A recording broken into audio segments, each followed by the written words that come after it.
ఓం శాంతి. ఈరోజు మురళి డేట్ 12/8/2024. బాబా చెప్తున్నారు, మధురమైన పిల్లలు, ఇప్పుడు తిరిగి ఇంటికి వెళ్ళాలి. అందుకే తండ్రిని స్మృతి చేసే మరియు మీ చరిత్రను సరిదిద్దుకునే శ్రమ చేయండి. ప్రశ్న: అజ్ఞాన నిద్రలో నిద్రింపచేసే విషయం ఏమిటి? దానివలన కలిగిన నష్టం ఏమిటి? జవాబు: కల్పం ఆయువును లక్షల సంవత్సరాలు అని అనటం. ఇదే అజ్ఞాన నిద్రలో నిద్రింపచేసిన విషయం. దీనివలన జ్ఞాన నేత్రహీనులుగా అయిపోయారు. ఇంటిని చాలా దూరంగా భావిస్తారు. ఇప్పుడైతే లక్షల సంవత్సరాలు ఇక్కడే సుఖ దుఃఖాల పాత్రను అభినయించాలి అని బుద్ధిలో ఉంది. అందుకే పావనంగా అయ్యే శ్రమ చెయ్యరు. ఇప్పుడు ఇల్లు చాలా సమీపంగా ఉందని పిల్లలైన మీకు తెలుసు. ఇప్పుడు మనం శ్రమించి కర్మాతీతులుగా అవ్వాలి. ఓం శాంతి. మధురాతి మధురమైన పిల్లలకు ఇప్పుడు తండ్రి ఇంటిని గుర్తు చేయించారు. భక్తి మార్గంలో కూడా ఇంటిని గుర్తు చేసుకుంటారు. కానీ అక్కడికి ఎప్పుడు వెళ్ళాలి, ఎలా వెళ్ళాలి అదేమీ తెలియదు. కల్పం ఆయువును లక్షల సంవత్సరాలు అని అన్న కారణంగా ఇంటిని కూడా మర్చిపోయారు. లక్షల సంవత్సరాలు ఇక్కడే పాత్రను అభినయిస్తాము అని భావిస్తారు. అందుకే ఇంటిని మర్చిపోతారు. ఇప్పుడు తండ్రి స్మృతినిప్పిస్తున్నారు. పిల్లలు, ఇల్లు అయితే చాలా సమీపంగా ఉంది. ఇప్పుడు మీ ఇంటికి వెళ్తారా? నేనైతే పిల్లలైన మీరు పిలిచినందుకు వచ్చాను. వెళ్తారా? ఇది ఎంత సహజమైన విషయం. భక్తి మార్గంలోనైతే ముక్తిధామంలోకి ఎప్పుడు వెళ్తాము అన్నది తెలియను కూడా తెలియదు. ముక్తినే ఇల్లు అని అంటారు. లక్షల సంవత్సరాలు అని అన్న కారణంగా అంతా మర్చిపోతారు. తండ్రిని కూడా మర్చిపోతారు. అలాగే ఇంటిని కూడా మర్చిపోతారు. లక్షల సంవత్సరాలు అని అనటంతో ఎంతో వ్యత్యాసం ఏర్పడుతుంది. అజ్ఞాన నిద్రలో నిద్రిస్తున్నట్లుగా ఉంటారు. ఎవరికి అర్థం కాదు. భక్తి మార్గంలో ఇంటిని ఎంతో దూరం ఉన్నట్లుగా చెప్తారు. తండ్రి అంటారు, వాహ్, ముక్తిధామంలోకైతే ఇప్పుడు వెళ్ళాలి. మీరిలా లక్షల సంవత్సరాలేమైనా భక్తి చేస్తూ ఉంటారా? భక్తి ఎప్పుడు ప్రారంభమైంది అన్నది మీకు తెలియను కూడా తెలియదు. లక్షల సంవత్సరాల లెక్కనైతే వేసే అవసరం లేదు. తండ్రిని మరియు ఇంటిని మర్చిపోతారు. ఇది కూడా డ్రామాలో రచింపబడి ఉంది. కానీ అనవసరంగా ఇంటిని ఇంత దూరం చేసేస్తారు. ఇప్పుడు తండ్రి అంటారు, పిల్లలు, ఇల్లు అయితే చాలా సమీపంగా ఉంది. ఇప్పుడు నేను మిమ్మల్ని తీసుకువెళ్ళేందుకు వచ్చాను. ఇంటికి వెళ్ళాలి, కానీ పవిత్రంగా అయితే తప్పకుండా అవ్వాలి. గంగా స్నానాలు మొదలైన వాటినైతే మీరు చేస్తూ వచ్చారు, కానీ పవిత్రంగా అవ్వలేదు. ఒకవేళ పవిత్రంగా అయినట్లయితే ఇంటికి వెళ్ళిపోతారు. కానీ ఇంటి గురించి కూడా తెలియదు, పవిత్రత గురించి కూడా తెలియదు. అర్ధకల్పం నుండి భక్తి చేశారు, కావున భక్తిని వదలరు. ఇప్పుడు తండ్రి అంటారు, భక్తి పూర్తవుతుంది. భక్తిలోనైతే అపారమైన దుఃఖం ఉంటుంది. పిల్లలైన మీరు లక్షల సంవత్సరాల దుఃఖాన్ని చూశారని కాదు, లక్షల సంవత్సరాల విషయమే లేదు. సత్యాతి సత్యమైన దుఃఖాన్ని అయితే మీరు కలియుగంలోనే ఎప్పుడైతే చాలా వికారాలలో అశుద్ధంగా అయ్యారో అప్పుడే అనుభవించారు. మొదట ఎప్పుడైతే రజోలో ఉండేవారో అప్పుడు కొంత వివేకం ఉండేది. ఇప్పుడైతే పూర్తిగా వివేకహీనులుగా అయిపోయారు. సుఖధామానికి వెళ్ళాలి అంటే పావనంగా అవ్వండి అని ఇప్పుడు పిల్లలకు చెప్తారు. జన్మ జన్మాంతరాలు పాపాలు ఏవైతే శిరస్సుపై ఉన్నాయో వాటిని స్మృతి ద్వారా తొలగించండి. స్మృతితో ఎంతో సంతోషం ఉంటుంది. ఏ తండ్రి అయితే మిమ్మల్ని అర్ధకల్పం సుఖధామంలోకి తీసుకువెళ్తారో వారిని స్మృతి చేయాలి. తండ్రి అంటారు, మీరు ఈ విధంగా అవ్వాలి అంటే లక్ష్మీనారాయణుల వల్లే అవ్వాలి అంటే ఒకటేమో పవిత్రంగా అవ్వండి మరియు చరిత్రను సరిదిద్దుకోండి. వికారాలను భూతాలు అని అంటారు. లోభం అనే భూతం కూడా తక్కువ కాదు. ఈ భూతం చాలా అశుద్ధమైనది. మనుషులను పూర్తిగా అశుద్ధంగా చేసేస్తుంది. లోభం కూడా ఎంతో పాపం చేయిస్తుంది. 5 వికారాలు చాలా కఠినమైన భూతాలు. వీటన్నిటినీ విడిచిపెట్టాలి. లోభాన్ని విడిచిపెట్టడం కూడా కామాన్ని వదలటం అంత కష్టమే. మోహాన్ని వదలటం కూడా కామాన్ని వదలటం అంత కష్టమైపోతుంది. దానిని వదలనే వదలరు. ఆయువు మొత్తం తండ్రి అర్థం చేయిస్తూ వచ్చారు. అయినా కూడా మోహం అనే బంధం జోడించబడి ఉంటుంది. క్రోధం కూడా అతి కష్టం మీద వదులుతుంది. పిల్లలపై క్రోధం వస్తుంది అని అంటారు. క్రోధం పేరునే తీసుకుంటారు కదా. ఏ భూతము రాకూడదు, వాటిపై విజయాన్ని పొందాలి. తండ్రి అంటారు, ఎప్పటి వరకైతే నేను ఉంటానో అప్పటి వరకు మీరు పురుషార్థం చేస్తూ ఉండండి. తండ్రి ఎన్ని సంవత్సరాలు ఉంటారు? తండ్రి ఇన్ని సంవత్సరాలుగా కూర్చుని అర్థం చేయిస్తారు. బాగానే సమయాన్ని ఇస్తారు. సృష్టి చక్రాన్ని తెలుసుకోవటం అయితే చాలా సహజం. 7 రోజుల్లో మొత్తం జ్ఞానమంతా బుద్ధిలోకి వచ్చేస్తుంది. ఇకపోతే జన్మ జన్మాంతరాల పాపాలు తొలగటంలో సమయం పడుతుంది. ఇదే కష్టమైనది. దీనికోసం బాబా సమయాన్ని ఇస్తారు. మాయ యొక్క విరోధం చాలా ఉంటుంది. పూర్తిగా మరిపింపచేస్తుంది. ఇక్కడ కూర్చుంటారు. అలాగని మొత్తం సమయం స్మృతిలోనే ఏమైనా కూర్చుంటారా? అనేక వైపులకు బుద్ధి వెళ్ళిపోతుంది. దీనికోసం సమయాన్ని ఇవ్వాలి. శ్రమించి కర్మాతీత అవస్థను పొందాలి. చదువైతే చాలా సహజం. తెలివైన బిడ్డ అయితే 7 రోజుల్లో ఈ 84 జన్మల చక్రం ఎలా తిరుగుతుందో మొత్తం జ్ఞానమంతటిని అర్థం చేసుకుంటాడు. ఇకపోతే పవిత్రంగా అవ్వటంలో శ్రమ ఉంది. ఈ విషయంపై ఎన్ని హంగామాలు జరుగుతాయి. విషయమైతే సరైనదే. ఈ బ్రహ్మకుమారీలు సోదర సోదరీలుగా చేస్తారు అని మేము నిందించేవారము. కానీ విషయం అయితే ఖచ్చితంగా సరైనదే అని భావిస్తారు. ఎప్పటి వరకైతే మనం ప్రజాపిత బ్రహ్మ సంతానంగా అవ్వము అప్పటి వరకు పవిత్రంగా ఎలా ఉండగలము? అశుద్ధ దృష్టి నుండి శుద్ధ దృష్టి కలవారిగా ఎలా అవ్వగలము? ఈ యుక్తి చాలా బాగుంది. మనం బ్రహ్మ కుమారులము కుమారీలుము కనుక సోదర సోదరీలుము అయిపోయాము. దీని ద్వారా దృష్టిని శుద్ధంగా చేసుకోవటంలో ఎంతో సహాయం లభిస్తుంది. బ్రహ్మ కర్తవ్యం కూడా ఉంది కదా. బ్రహ్మ ద్వారా దేవీ దేవతా ధర్మస్థాపన లేక మనుషులను దేవతలుగా తయారు చేయటం జరుగుతుంది. తండ్రి పురుషోత్తమ సంగం యుగంలోనే వస్తారు. మరి అర్థం చేయించేందుకు ఎంతగా శ్రమించవలసి వస్తుంది? తండ్రి పరిచయాన్ని ఇచ్చేందుకే సెంటర్లు తెరవటం జరుగుతుంది. అనంతమైన తండ్రి నుండి అనంతమైన వారసత్వాన్ని తీసుకోవాలి. భగవంతుడైతే నిరాకారుడు, శ్రీకృష్ణుడైతే దేహధారి. వారిని భగవంతుడు అని అనలేరు. భగవంతుడు వచ్చి భక్తి యొక్క ఫలాన్ని ఇస్తారు అని అంటారు కూడా. కానీ భగవంతుని పరిచయం లేదు.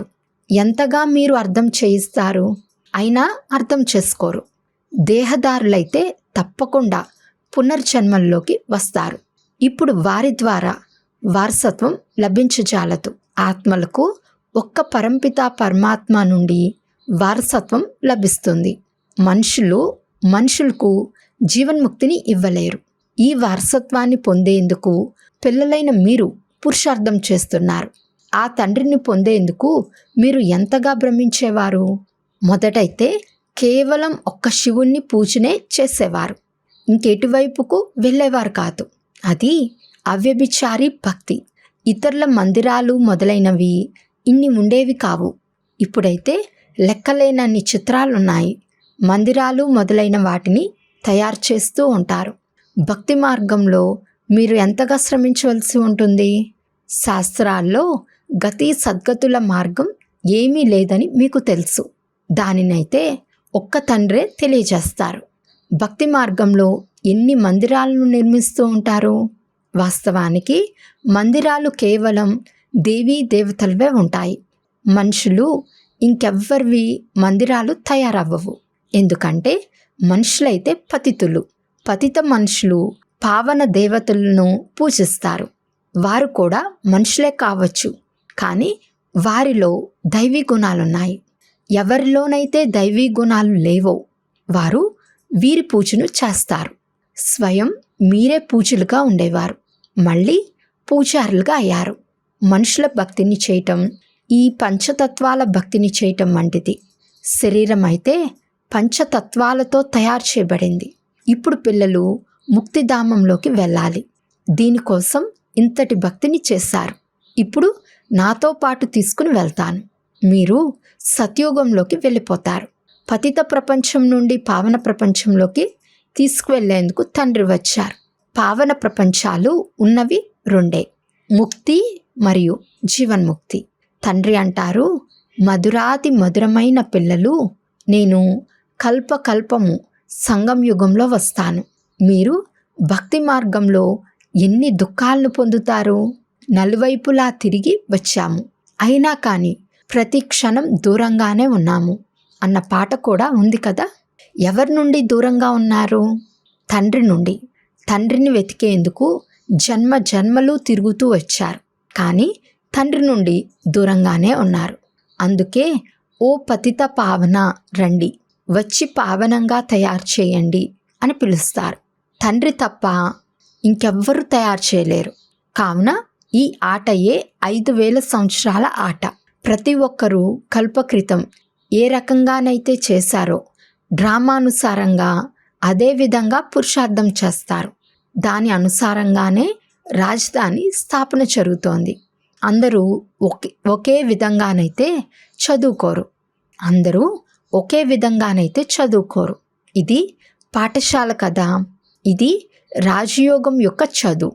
దేవీ దేవతా ధర్మానికి చెందినవారు ఎవరైతే ఉంటారో వారు బయటకు వస్తారు. మూలవతనంలో కూడా ఏ సంఖ్య అయితే ఉందో అది యథార్థంగా ఉంటుంది, ఎక్కువ తక్కువ ఉండదు. నాటకంలో పాత్రధారుల సంఖ్య పూర్తిగా సరైందిగా ఉంటుంది, కానీ దీన్ని అర్థం చేసుకోలేరు. ఎంతమంది అయితే ఉన్నారో అంతమంది యాక్యురేట్గా ఉన్నారు. మళ్ళీ వారు వచ్చి పాత్రను అభినయిస్తారు. మళ్ళీ మీరు కొత్త ప్రపంచంలోకి వస్తారు. మిగిలిన వారంతా అక్కడికి వెళ్ళిపోతారు. ఇప్పుడు ఎవరైనా అర్థం చేయించడానికి ఎంత తేడా ఉంది. ఇప్పుడు ఎవరైనా లెక్క పెట్టాలి అనుకుంటే పెట్టవచ్చు. ఇప్పుడు తండ్రి మీకు చాలా గూహ్యాతి గూహ్యమైన పాయింట్లు తెలియజేస్తారు. మొదట్లో అర్థం చేయించడానికి మరియు ఇప్పుడు అర్థం చేయించడానికి ఎంత తేడా ఉంది. చదువులో సమయం పడుతుంది. వెంటనే ఎవ్వరూ ఐసీఎస్గా అయిపోరు. చదువు నెంబర్ వారుగా ఉంటుంది. మనుషుల బుద్ధిలో సహజంగా కూర్చోగలిగేలా తండ్రి ఎంత సహజం చేసి అర్థం చేయిస్తారు. రోజు రోజుకు కొత్త కొత్త పాయింట్లు అర్థం చేయిస్తూ ఉంటారు. ఇప్పుడు తండ్రి అంటారు, పతిత పావనుడైన తండ్రినైన నన్ను పిలిచారు, నేను వచ్చాను, కావున మీరు పావనంగా అవ్వండి కదా. స్వయాన్ని ఆత్మగా భావిస్తూ నన్నొక్కరినే స్మృతి చేసినట్లయితే మీరు సతో ప్రధానంగా అయిపోతారు. మళ్ళీ పాత్రను అభినయించేందుకు ఇక్కడకు రావాల్సి ఉంటుంది.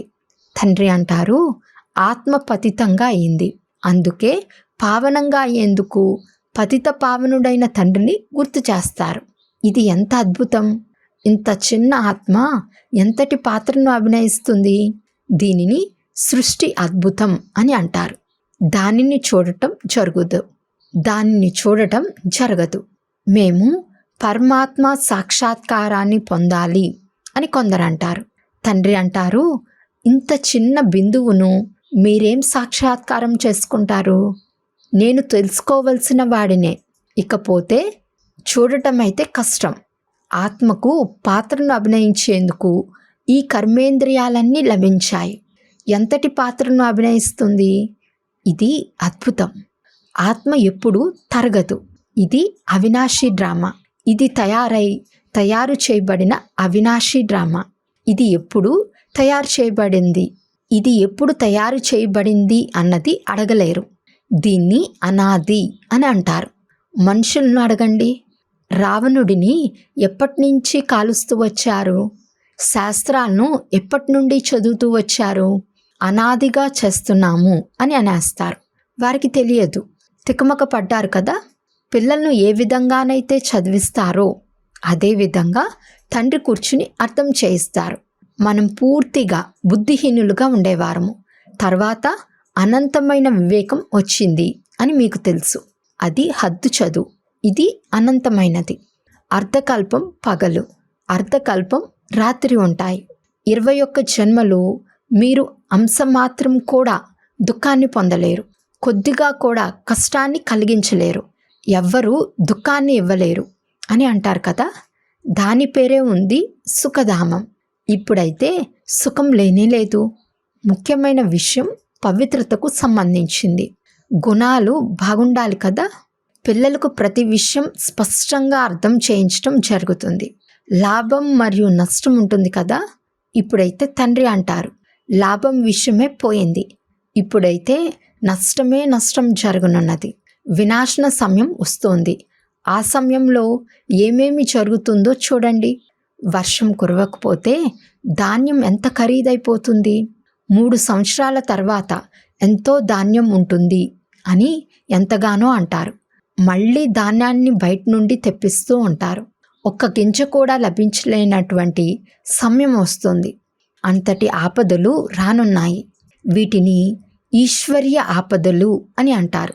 వర్షం కురవదు, అప్పుడు కరువు తప్పకుండా వస్తుంది. తత్వాలు మొదలైనవన్నీ పాడవనున్నాయి. చాలా చోట్ల వర్షం నష్టపరుస్తుంది. తండ్రి ఆది సనాతన దేవీ దేవతా ధర్మాన్ని స్థాపన చేస్తున్నారని పిల్లలైన మీకు తెలుసు. ఇది మీ లక్ష్యం, ఉద్దేశం. మిమ్మల్ని మళ్ళీ నరు నుండి నారాయణుగా తయారు చేస్తారు. ఈ అనంతమైన పాఠాన్ని అనంతమైన తండ్రే చదివిస్తారు. ఎవరు ఎలా చదువుకుంటారో అటువంటి పదవిని పొందుతారు. తండ్రి అయితే పురుషార్థం చేస్తారు. పురుషార్థం తక్కువగా చేసినట్లయితే పదవి కూడా తక్కువది పొందుతారు. టీచర్ కూడా విద్యార్థులకు అర్థం చేయిస్తారు కదా. ఇతరులను ఎప్పుడైతే తమ సమానంగా తయారు చేస్తారో అప్పుడే మీరు బాగా చదువుతున్నారు మరియు చదివిస్తున్నారు అని తెలుస్తుంది. ముఖ్యమైనది స్మృతి యాత్రయే. శిరస్సుపై పాపాల భారం ఎంతగానో ఉంది. నన్ను స్మృతి చేసినట్లయితే పాపాలు భస్మమవుతాయి. ఇది ఆత్మీక యాత్ర. శివబాబాను స్మృతి చేయండి అని చిన్నపిల్లలకు కూడా నేర్పించండి. వారికి కూడా హక్కు ఉంది. స్వయాన్ని ఆత్మగా భావిస్తూ తండ్రిని స్మృతి చేయాలి అన్నది వారు అర్థం చేసుకోరు. అలా చేయరు. కేవలం శివబాబాను స్మృతి చేస్తారు. శ్రమ చేస్తే వారి కళ్యాణం కూడా జరగగలదు. అచ్చా, మధురాతి మధురమైన సిక్లదే పిల్లలకు మాతాపిత బాప్దాదాల ప్రియ స్మృతులు మరియు గుడ్ మార్నింగ్. ఆత్మీక పిల్లలకు ఆత్మీక తండ్రి నమస్తే. ఆత్మీక తండ్రికి ఆత్మీక పిల్లల యొక్క ప్రియ స్మృతులు మరియు నమస్తే నమస్తే నమస్తే. ధారణ కొరకు ముఖ్య సారం. ఫస్ట్ పాయింట్, నరుణ్ నుండి నారాయణ పదవిని ప్రాప్తి చేసుకునేందుకు అనంతమైన తండ్రి నుండి అనంతమైన పాఠాన్ని నేర్చుకుని ఇతరులను చదివించాలి. తమ సమానంగా తయారు చేసే సేవను చేయాలి. సెకండ్ పాయింట్, లోభం మోహం యొక్క బంధాలు ఏవైతే ఉన్నాయో వాటిని తొలగించుకునే శ్రమ చేయాలి. ఏ భూతము లోపలకు ప్రవేశించని విధంగా మీ చరిత్రను తీర్చిదిద్దుకోవాలి. వరదానము, భగవంతుడు మరియు భాగ్యం యొక్క స్మృతి ద్వారా ఇతరుల భాగ్యాన్ని కూడా తయారు చేసే హర్షితమై భాగ్యశాలి భవ. అమృతవేళ నుండి మొదలుకొని రాత్రి వరకు మీ రకరకాల భాగ్యాలను స్మృతిలోకి తెచ్చుకోండి మరియు వాహన శ్రేష్ఠ భాగ్యము అని ఇదే పాటను పాడుతూ ఉండండి. ఎవరైతే భగవంతుడు మరియు భాగ్యం యొక్క స్మృతిలో ఉంటారో వారే ఇతరులను భాగ్యశాలులుగా తయారు చేయగలరు. బ్రాహ్మణులు అంటేనే సదా భాగ్యశాలులు, సదా అదృష్టవంతులు. బ్రాహ్మణ ఆత్మ యొక్క సంతోషాన్ని తగ్గించగలిగే ధైర్యం ఎవ్వరికీ లేదు. ప్రతి ఒక్కరూ హర్షితులు, అదృష్టవంతులు. బ్రాహ్మణ జీవితంలో సంతోషం పోవటం అసంభవం. శరీరం పోయినా కానీ సంతోషం పోకూడదు.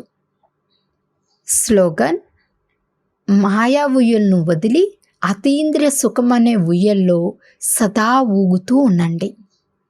అచ్చా. ఓం శాంతి.